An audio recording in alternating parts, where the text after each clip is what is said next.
Hello everyone and welcome back to Nurturing Homes. आज मैं एक बार फिर से आप सबके लिए एक बहुत ही हेल्दी, न्यूट्रिशियस और यमी केक की रेसिपी लेके आई हूँ। We are making today chocolate ragi and dates cake which is gluten free, eggless and also sugar free. It's a perfect treat for those who have a sweet tooth yet want to follow a healthy lifestyle. बड़ा हो या बच्चा हो, कोई भी इस cake को खा सकता है और वो भी बहुत मजे ले लेके। Let's begin with the recipe. सबसे पहले हम काम करेंगे अपने वेट इंग्रेडिएंट्स के साथ, जिसमें मैं सबसे पहले ले रही हूँ 1 कप गरम दूध।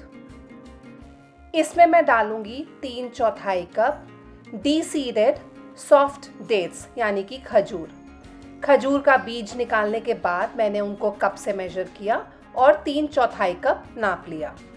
इन डेट्स को मैं गरम दूध में भिगो के थोड़ी देर के लिए रख दूंगी ताकि ये और ज़्यादा सॉफ्ट हो जाएं और उसके बाद इन्हें ब्लेंड करने में हमें आसानी हो। तो थोड़ी देर के लिए, करीबन आधे या 1 आध घंटे के लिए इसको हम ढक के छोड़ देंगे। इन द मीनवाइल मैं यहाँ पे ले रही हूँ 1/4 कप बादाम, जो बिल्कुल ठंडे हैं, फ्रिज में पड़े हुए थे। इनको मैं अच्छे से ग्राइंड करके पाउडर कर लूंगी। चिल्ड बादाम इसीलिए लिए हैं ताकि ग्राइंड करते वक्त इनका ऑयल रिलीज ना हो और ये पेस्टी ना हो। इनको पाउडर करना कम्प्लीटली ऑप्शनल है। आप चाहें तो इनको मोटा मोटा काट कर भी इस केक में यूज कर सकते हैं। मैंने इनको फाइन ग्राइंड किया है। करीबन 1 घंटा हो चुका है। ये डेट्स भीगे हुए थे और ये बहुत अच्छे तरीके से इस समय सॉफ्ट हो चुके हैं। तो अब मैं इन्हें ग्राइंड कर लूँगी। ग्राइंड करते वक्त मैं इस समय सारा दूध नहीं यूज़ करूँगी, थोड़ा थोड़ा करके दूध का इस्तेमाल करूँगी ताकि ग्राइंड करने में दिक्कत ना हो और ये सभी डेट्स एकदम स्मूथ पेस्ट जैसे बन जाएं। अगर मैं ये सारा दूध डेट्स सहित इस ब्लेंडर जार में डाल दूँगी तो चांसेस हैं कि कुछ डेट्स के दाने एकदम स्मूथली ग्राइंड नहीं हों। इसलिए मैं थोड़ा थोड़ा करके ही दूध डालूंगी जितना ज़रूरी होगा और इसका फाइन पेस्ट बना लूंगी। अब मैं इस डेट्स की पेस्ट में डाल रही हूँ 2 टेबलस्पून अलसी। आप चाहें तो अलसी का पाउडर भी इस्तेमाल कर सकते हैं। मेरे पास अलसी पड़ी थी तो इसको भी मैं डाल के एकदम स्मूथली ग्राइंड कर लूंगी। डेट्स और अलसी यानी कि फ्लैक्स सीड्स दोनों ही अच्छे से ब्लेंड होके एकदम स्मूथ पेस्ट बन चुकी हैं। अब मैं इसमें डालूंगी 3/4 कप हंग कर्ड, या फिर आप बाजार का खरीदा दही भी ले सकते हैं। 1/4 कप फ्लेवरलेस ऑयल और ये जो बचा हुआ दूध है जिसमें हमने डेट्स को सोक किया था, वो भी मैं इसी ब्लेंडर जार में डाल दूंगी। आप इस समय यहाँ पे 1 टीस्पून के करीब वेनिला एसेंस भी डाल सकते हैं। इन सभी चीज़ों को हम वापस से अच्छे से ब्लेंड कर लेंगे और ब्लेंडेड पेस्ट एक बड़े से बोल में निकाल लेंगे। तो यहाँ पे हमारे वेट इंग्रेडिएंट्स तो सारे हो गए हैं। अब हम काम करेंगे अपने ड्राई इंग्रेडिएंट्स पे। मैं यहाँ पे ले रही हूँ 1 कप रागी का आटा, 2 टेबलस्पून अनस्वीटेंड कोको पाउडर, आधा teaspoon baking powder, 1/4 teaspoon baking soda और 1/4 टीस्पून नमक। इन सभी ड्राई इंग्रेडिएंट्स को हमें छान के लेना है। छानना बेकिंग में बहुत ज़्यादा ज़रूरी होता है ड्राई इंग्रेडिएंट्स को। ऐसा करने से हमारा केक लाइट एंड फ्लफी बनता है क्योंकि बैटर में एयर इनकॉर्पोरेट होती है। So this is a very crucial step and can not be missed.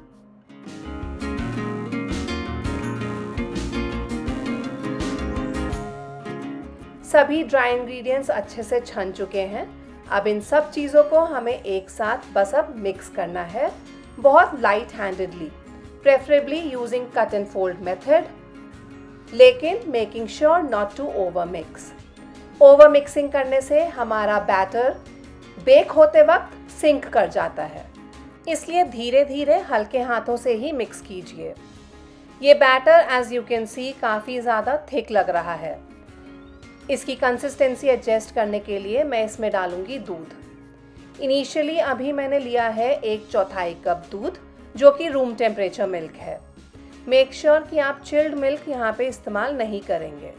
दूध थोड़ा सा मिलाने के बाद हम वापस से इसे मिक्स करेंगे और जितना दूध लगेगा उस हिसाब से ही हम डालेंगे ताकि हमारा जो बैटर है वो सेमी थिक कंसिस्टेंसी का बन जाए।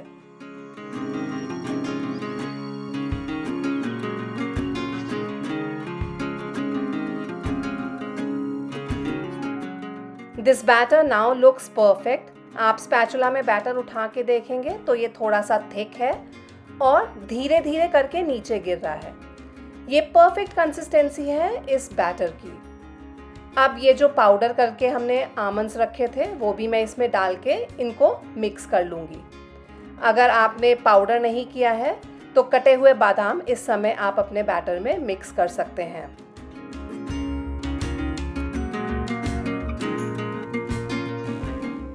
ये बैटर अब हमारा रेडी है बेक होने के लिए। आप इसे किसी भी बेकिंग डिश में डाल के बेक कर सकते हैं। मैं इसको राउंड 8 इंच की बेकिंग डिश में डाल के बेक कर रही हूँ। क्योंकि बैटर थिक है तो इसे ऊपर से लेवल कर लीजिए अच्छे से और उसके बाद टिन को टैप भी ज़रूर कीजिएगा ताकि अगर इसमें कोई भी एयर बबल्स हैं तो वो हट जाएं। एयर बबल्स रहेंगे तो केक इवनली बेक नहीं होगा, ठीक से बेक नहीं होगा। इसको टॉप अप कीजिए अपने मनपसंद की टॉपिंग्स के साथ। मैं यहाँ पे आमंड फ्लेक्स यूज़ कर रही हूँ। आप चाहें तो बच्चों के फेवरेट चोको चिप्स का भी इस्तेमाल कर सकते हैं या अपने मनपसंद के ड्राई फ्रूट्स के साथ इसे गार्निश कीजिए। इसे आप गैस में, माइक्रोवेव या OTG कहीं पे भी बेक कर सकते हैं एट 180 डिग्री सेंटीग्रेड फॉर रफली 35 to 40 मिनट्स। मुझे एग्जैक्टली 40 मिनट्स लगे इस केक को कम्प्लीटली बेक करने में। And there you go, this is completely ready now. जब आपका केक पूरे तरीके से ठंडा हो जाए तभी इसको डीमोल्ड कीजिएगा और डीमोल्ड करने से पहले इसके साइड्स को लूजन आउट करना मत भूलिएगा। मैंने केक टिन में नीचे पार्चमेंट पेपर लाइन अप किया था। मैं उसको हटा के आपको इस केक का टेक्सचर दिखाती हूँ। बहुत ही सॉफ्ट एंड मॉइस्ट ये केक बनता है। कोई भी इसे खा के ये नहीं बोल पाएगा कि इसमें अंडे नहीं डले हैं या फिर इसमें मैदा या फिर गेहूं का आटा हमने मिक्स नहीं किया है और ये कम्प्लीटली ग्लूटेन फ्री है। इस केक को एक बार आप ट्राई कीजिए, आई बेट आपको ये बहुत पसंद आने वाला है। And specially for those who are like me, who follow just the healthy lifestyle and run away from the refined sugar, this cake is a perfect option for you. Dates, in fact, is a great alternative to the refined sugar. It is rich in iron and also keeps your hemoglobin levels intact. तो ये recipe एक बार try करनी तो बनती है। And when you try this recipe, don't forget to share your pictures with us on Facebook और Instagram. दोनों ही जगह हमारा ID है by the name Nurturing Homes. If you really like watching our videos, do like, share and comment. Subscribe to Nurturing Homes and also hit the bell icon next to it so you are notified whenever we upload our new videos. I hope you really liked this one. For more such videos, stay tuned. Thank you for now. Keep smiling, keep watching, and I'll see you with my another one very soon. Bye-bye.